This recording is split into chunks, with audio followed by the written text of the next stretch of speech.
Hello and welcome back to Stona. So today we'll be talking about scams, and in particular, we'll be talking about the Nigerian prince scam. It's one of the tried and tested. It's one of those popular scams that people have been using since the 90s. So what is the Nigerian prince scam? The Nigerian prince scam is a very simple scam. What it does is a scammer just emails or telephones or texts a couple of people, and then he just goes on to tell them that he or she is a Nigerian prince slash princess who holds a fortune of millions, maybe 20 million US or something thereabouts. But due to the fact that the government is prosecuting or persecuting them, they can't use those millions, and they need a foreign account to stash those millions in. So the way they get somebody to fall for this scam is they tell them that they need a foreign account to put that money in for safekeeping, allegedly, because if it stays in Nigeria, somebody who confiscate that money, the corrupt officials and all. So somebody might be tempted, and they might, want that money to be put in their account or accounts. So what happens is, does the scammer make money? The scammer then makes money by asking for a fee, like um, maybe they would say we need £500 dollars to process and pay off some bank employees so that the money can be deposited. So somebody might think, well, spending £500 and then gaining half of £20 million, it's worth the deal. And they might send the money maybe via Western Union, via PayPal, and then they'll never ever again see their money back again. So it's a very simple scam. It's not very sophisticated. It needs somebody to find a sucker who falls for it, and then the scammer will make the money. So it is what it is.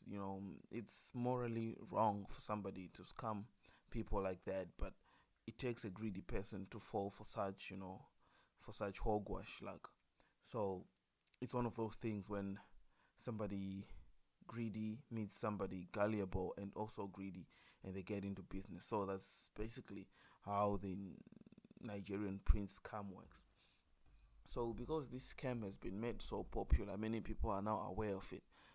There are many other scams that have popped up, and they get sophisticated by the day. Some of them, they are romantic type of scams, like a person who just come on and find a vulnerable widow or widower, or maybe just a single lady slash man, and then they just pretend to be in love with them, and then they'll ask for money. And when somebody is in love and they get their attention from somebody, they'll just be more open to sending money to a total stranger, and they get scammed that way.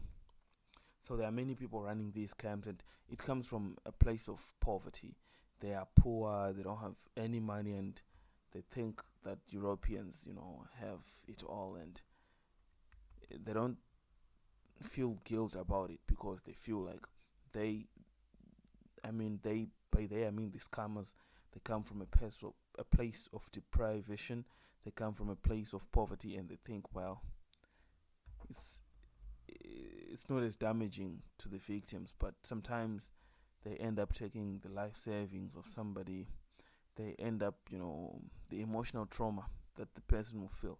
Imagine thinking that you have met somebody who understands you, and then it just turns out to be some scam out there in Nigeria.